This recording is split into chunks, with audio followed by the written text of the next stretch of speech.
Hi guys, so I welcome you all to today's lecture under the fast track series for RBI grade B 2018, which has been brought to you guys by EduTap.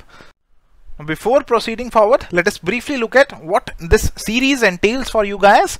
So in this particular series, we are going to attain a comprehensive coverage of current affairs from the month of May 2018 to 15th August 2018, that is before your examination. And again, in this particular series, we are going to alternatively cover topics of ESI, that is economic and social issues, and finance and management, which will be covered through important problems under multiple choice questions or MCQs. Now, we have been working in this direction for the past few years, and we have been blessed with some of the very amazing results in the past few years. Now in RBI grade B 2017 results, 124 of our students, they reached the interview stage, and 27 of the students, they made it to the final list. Now apart from the different other courses which we are running, we are offering these courses for RBI grade B 2018 examination. So these are the different courses which you guys can choose from. So there is a wide range of courses and you can choose according to your requirement. Now in case you need to know more, you have any query, you can always visit our website, which is www.edutap.co.in, or you can drop us a mail at deepak@edutap.co.in, or you can call us at 8146-207-241. Now the topic for this particular video, it is findings of two very important surveys, which are National Family Health Survey 4 and 5th Annual Employment and Unemployment Survey. So we are going to cover these two surveys. We are going to cover 5 questions on National Family Health Survey 4 and 5 questions on 5th Annual Employment and Unemployment Survey. So first, let's start with the National Family Health Survey 4 2015-16. Now this is a very broad topic and there are some very important findings with regard to this particular survey, which we have to memorize for our examination. So we have tried to cover all of those findings through some MCQs which we have covered in this particular video. So let's start with the first question on the National Family Health Survey 2015-16. Which of the following is correct regarding the National Family Health Survey 2015-16 or NFHS 4? Options are: it provides information on population health and nutrition for India and each state, union, territory. NFHS 4 for the first time provides district level estimates for many important indicators. Ministry of Health and Family Welfare designated International Institute for Population Sciences Mumbai as a nodal agency to conduct NFHS 4. All of the above are correct or none of the above is correct. Now to answer this question, we must be aware about the basic aspects of National Family Health Survey. Now, National Family Health Survey is a large scale multi-round survey. So this is a survey which is conducted on a large scale and in multiple rounds, and it is conducted in a representative sample of households. So it is conducted on the sample of households, this is important, throughout India. 3 rounds of the survey have been conducted since the first round in 1992-1993, and this survey is the 4th round, and it provides state and national information for India on fertility, infant and child mortality, practice of family planning, maternal health, child health, reproductive health, nutrition, anemia, quality of health and family planning services. So all the different aspects with regard to the population, they are covered under this National Family Health Survey. Now this particular survey, it is conducted by the International Institute for Population Sciences in Mumbai, which is the nodal agency for this particular survey, and it is responsible for coordination and technical guidance under this particular survey. And this particular organization, that is IIPS, it collaborates with a number of field organizations for conducting this survey, and technical assistance for this survey is mainly by ORC Macro, which is based in US, and other organizations. The funding for the different rounds, it has been provided by different organizations, and they include USAID, Bill and Melinda Gates Foundation, UNICEF, and Ministry of Health and Family Welfare under the Government of India. Now let us briefly learn about the NFHS round 4. Now NFHS 4, it provides information relating to population health and nutrition for India and each state and the union territory. And in this round, information on malaria prevention and migration in context of HIV, abortion, violence during pregnancy, etc., they have been added. So these are the additional informations which have been added in this round of NFHS. And this NFHS 4, this for the first time it is providing district level estimates for many important indicators. So this is the first time which is happening under the National Family Health Survey. The fieldwork for this survey, it was conducted from the 20th of Jan 2015 to 4th of December 2016. And the 4 survey schedules, which include household, women's, man's and biomarker, they were canvassed in local language using this computer assisted personal interviewing for conducting this particular survey. So these are the basic aspects of National Family Health Survey 4. So now we can easily answer this question that all the given options, they are correct with respect to the National Family Health Survey. So answer to this is going to be option number D, that is all of the above are correct. Now let's move to the next one. As per the findings of NFHS 4 2015-16, which of the following is the correct total fertility rate, that is children per woman? Options are 1.8, 2.0, 2.2, 2.5 or none of the above. So this question is about the total fertility rate under the NFHS 4. So to answer this question, we must be aware about the different indicators and the different findings of the NFHS 4. So these are the different findings. And the first one, population age, female population age 60 years and above, whoever attended school. So you can see this one is for urban it is around 80%, for rural 63%, and overall it is 69%. And this has improved as compared to the previous National Family Health Survey, that is NFHS 3. And there are also another indicators. For example, there is population below the age 15 years and there is sex ratio of the total population. So you can see that the sex ratio of the total population, it is around 991, and the sex ratio at birth for children born in the last 5 years, this is around 919 for the country, and children under the age 5 years whose birth was registered, this is around 79.7% for the country, and households with electricity, this is around 88%. And households with drinking water source, this is again 89%, and households with clean fuel for cooking, this is around 43.8%. households using iodized salt, it is around 93%, and households having any usual member covered under a health scheme, it is around 28%. So these are the different important indicators with regard to the population and household profile. Similarly, with regard to the characteristics of adults with the age group of 15 to 49, we have the women who are literate, this is around 68%, and men is around 86%, and the women with 10 or more years of schooling, this is around 35%. And with regard to the marriage and fertility, there are different demographic findings which are presented. The women aged 20 to 24 years who were married before 18 years, this is around 26%, and this has declined compared to the previous findings, so this is good for the country. And similarly, we have the findings with regard to the total fertility rate, and this is 2.2, and this again has declined from the previous findings, and this is 1.8 for the urban and 2.4 for the rural. And the women aged 15 to 19 years who were already mothers or pregnant at the time of survey, so this is around 7.9%, and this has also declined. Now there are other important findings. With regard to infant mortality rate, this is around 41, and this was previously 57. And under 5 mortality rate, it has also reduced from 74 to 50. And there is also important data with regard to family planning methods, and there is this about use of family planning methods. Currently married women age 15 to 49 years, so this is about this particular set of group, and if they have used any particular method, then this population is around 53.5%. and similarly they are for other population control or family planning techniques. And there is another useful data with regard to the quality of family planning services and unmet need for family planning, for which you need to attain just a basic idea. So now we can easily answer this question that as per NFHS 4, the total fertility rate is around 2.2. So answer to this is going to be option number C. Now let's move to the next one. Which of the following is incorrect regarding maternal and child health indicators as per NFHS 4 2015-16? Percentage of mothers who received financial assistance under Janani Suraksha Yojana for births delivered in an institution is higher for rural areas than urban areas. Average out-of-pocket expenditure per delivery in public health facilities around rupees 3200.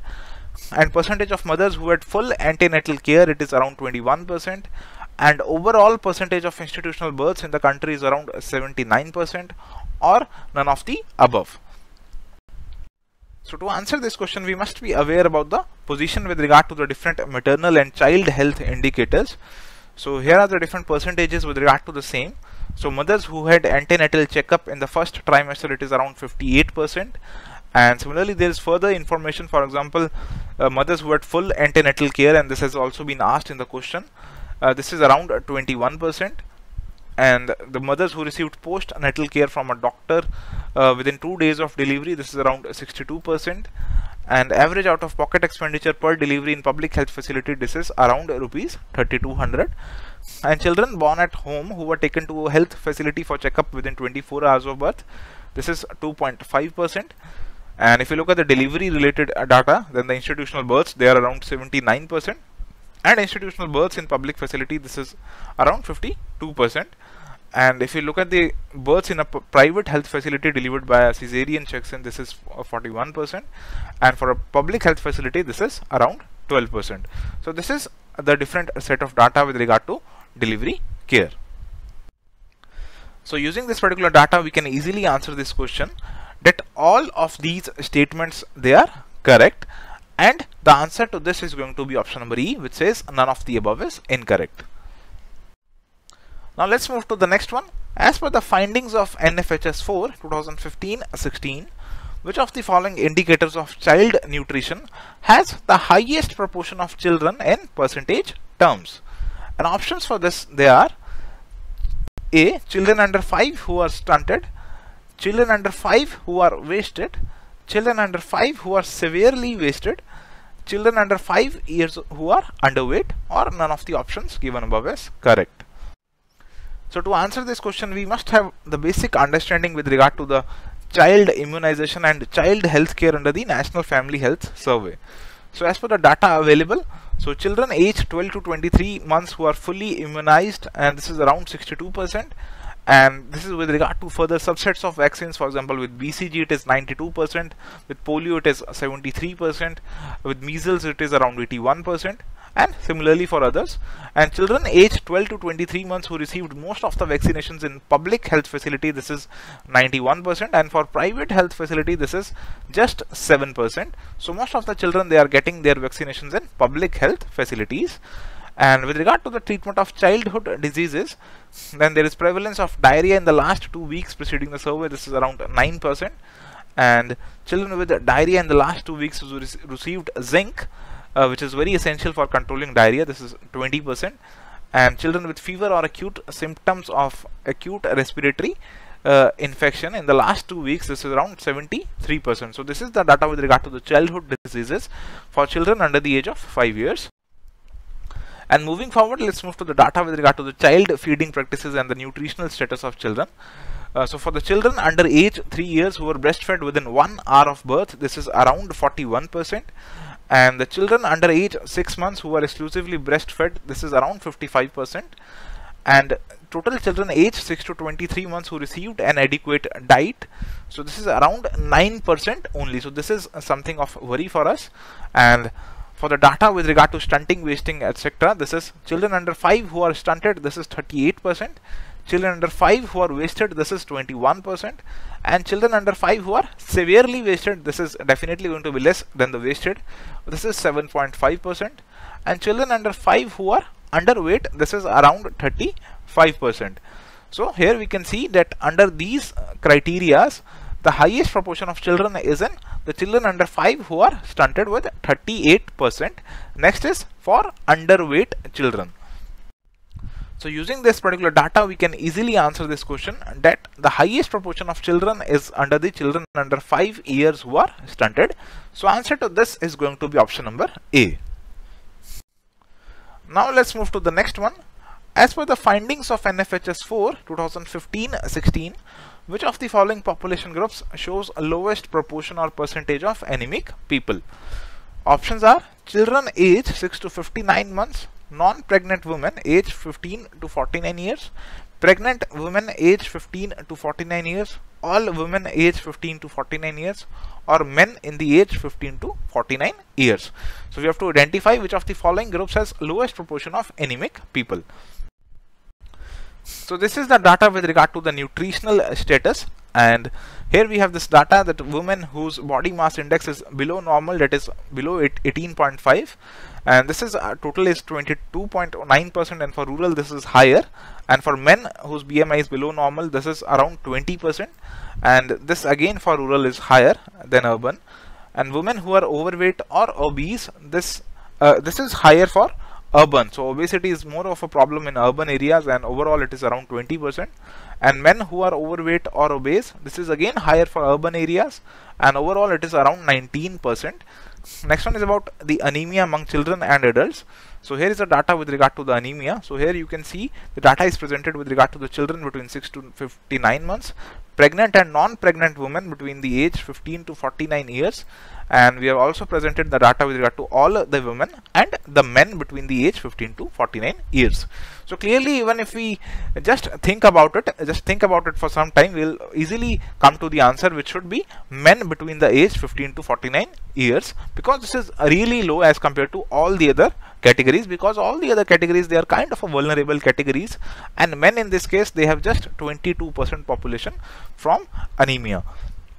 Now if you look at the blood sugar level, and women who are having high blood sugar level, this is 5.8%, very high it is 3%, and if you look at the men, this is around 8% in high, and in very high this is around 4%. So men are having higher blood sugar levels as compared to women in general.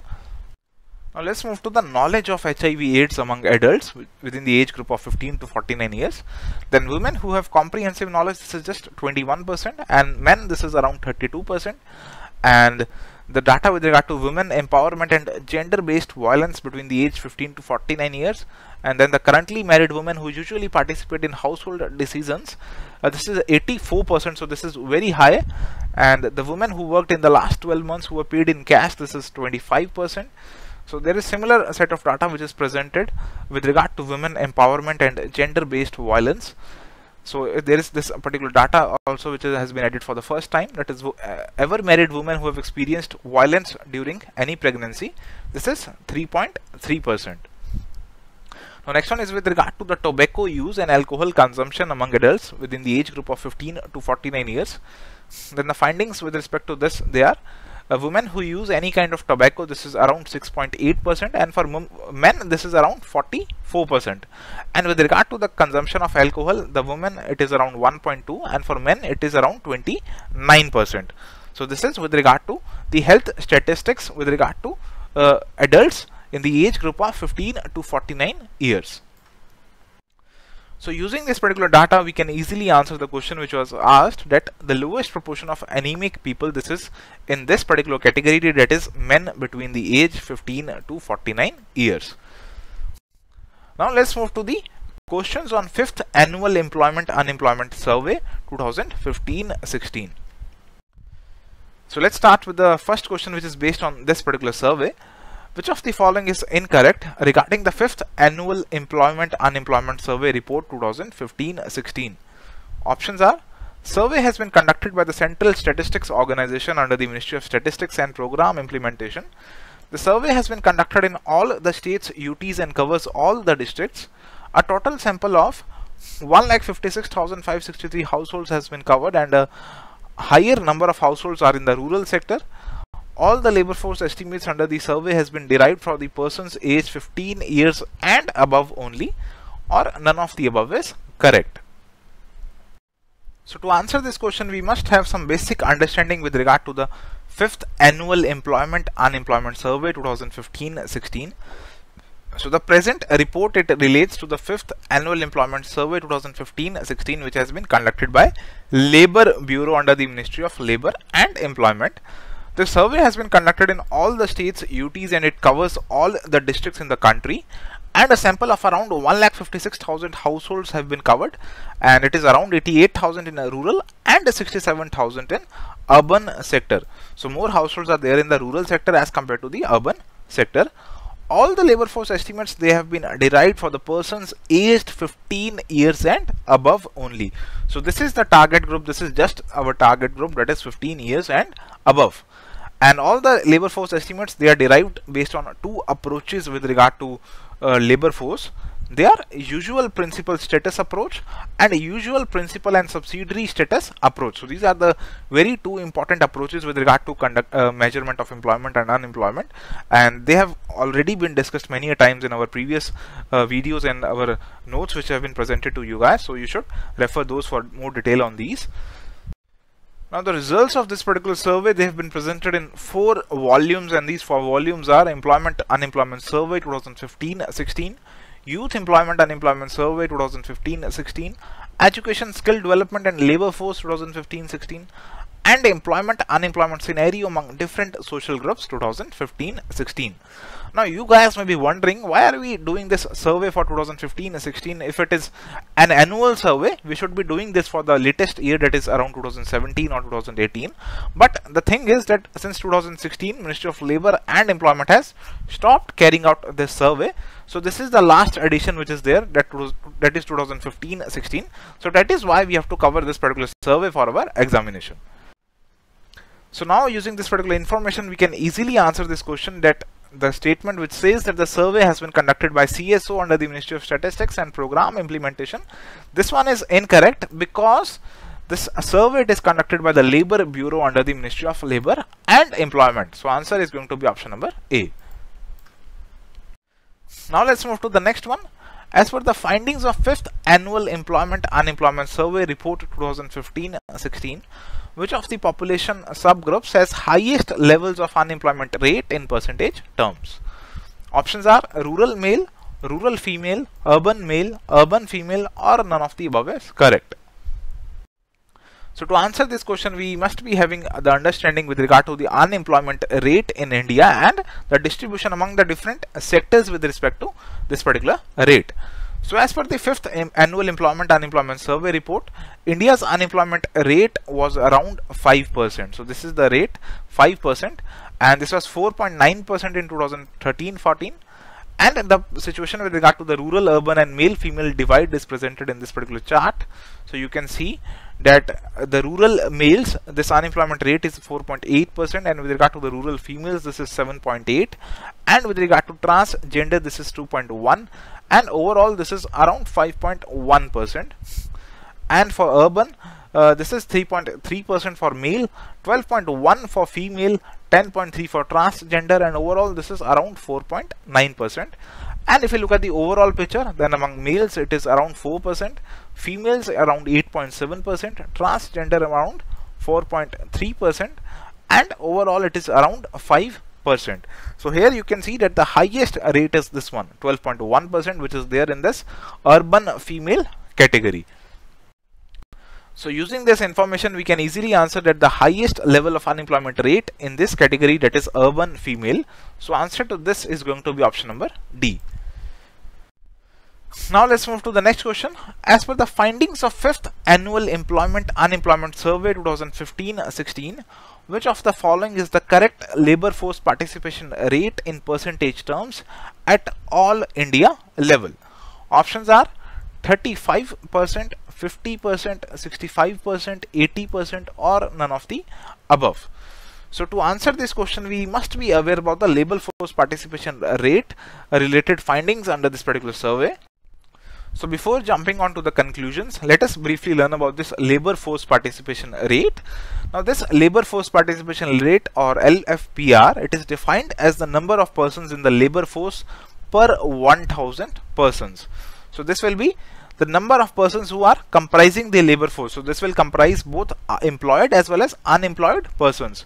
So we add the two, that is number of employed and unemployed persons, and we divide this by the total population and multiply this by 1000. So this gives us the labor force participation rate. Now with regard to the findings under this particular survey, according to 5th Annual Employment Unemployment Survey, the labor force participation rate was estimated to be around 50.3% at the all India level. And if you look at the participation rate with regard to the different sectors of population, then you can see that for rural male this is around 77%, for female 26%, and for transgender 51%, and overall rural labor force participation rate is around 53%, and this is higher than the urban rate, which is around 43.5%. And in urban the male rate is 69.1, and for female 16.2, and transgender it is around 41%. And if you look at the overall rates, and then for male it is around 75%, for females 23.7%, for transgenders it is around 48%, and overall this rate is around 50.3% at the national level. So we have to remember that approximately the labor force participation rate is 50% at the all India national level. So now using this information we can easily answer this question that the labor force participation rate at all India level as per the findings of the survey is approximately 50%. So answer to this is going to be option number B. Now let's move to the next question. As per the findings of 5th Annual Employment Unemployment Survey Report 2015-16, the worker population ratio at all India level has been estimated approximately at. Options for this they are 32%, 48%, 61%, 77%, or none of the above. So to answer this question, we must be aware about the findings with regard to the worker population ratio under the recent survey. Now, before jumping on to the findings, let us briefly learn about this worker population ratio. Now, this worker population ratio is defined as the number of persons employed per 1000 persons. So this ratio is number of employed persons divided by the total population into 1000. So this gives us the worker population ratio. Now the findings with regard to the worker population ratio as per this employment survey, it says that the worker population ratio at all India level is around 48%, and this 48%, this means, these findings, it means that the persons age 14 years and above, 48% of those persons, they were reported to be employed during this particular period. In the rural sector, this ratio it was around 50%, and for urban this is around 41%. And the female worker population ratio it was 21.7% at the all India level, and for male it was around 72.1%, and for transgenders this was around 45.9%.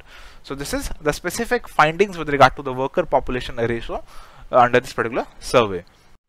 So using this information we can easily answer this question, that as per the findings of the Employment Unemployment Survey 2015-16, the worker population ratio at all India level has been estimated at 48%. So answer to this is going to be option number B.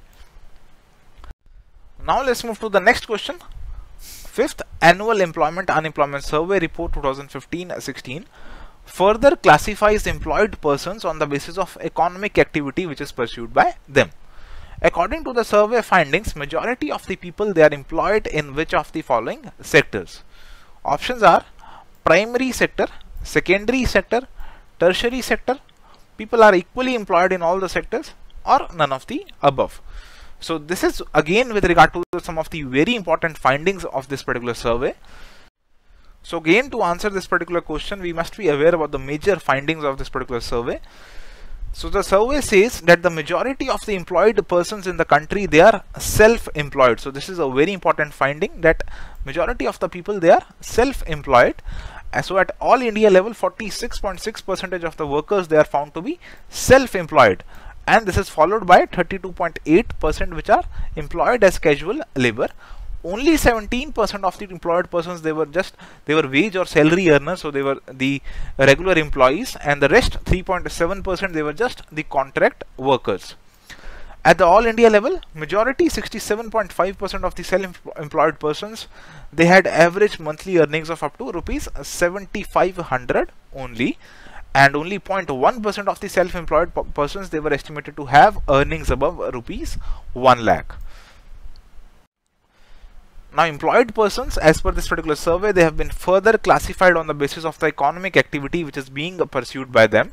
So this survey result, it shows that the majority of the persons, they were employed in the primary sector. So at the all India level, around 46% of the persons, they were employed under this primary sector covering agriculture, forestry and fishing sector, and this was followed by the tertiary sector with 32%, and the next was secondary sector with around 21.8% of the persons. So this is with regard to the sectoral findings with regard to the employment scenario in the country. Now further, the survey says that around 60.6% of the persons aged 15 years and above, which is the target group of this particular survey, they were available for work for all the 12 months during the reference period, and they were able to get work throughout the year at the all India level. So 60.6% they have got work for all the year, throughout the year. In rural areas, around 52.7% of the population aged 15 and above, they were available for work for all the 12 months, and they were able to get the work throughout the year. And the corresponding figure for the urban areas, this was around 82.1%. Now we can easily answer this question, that as per the findings of the survey, majority of the people, they are employed in the primary sector. So answer to this is going to be option number A. So guys, this was all about some of the very important MCQs based on the National Family Health Survey and the Employment Unemployment Survey. Thank you guys. If you found this video useful, please like the same and share it with your friends. And for more similar videos, please subscribe to our channel on YouTube. Thank you.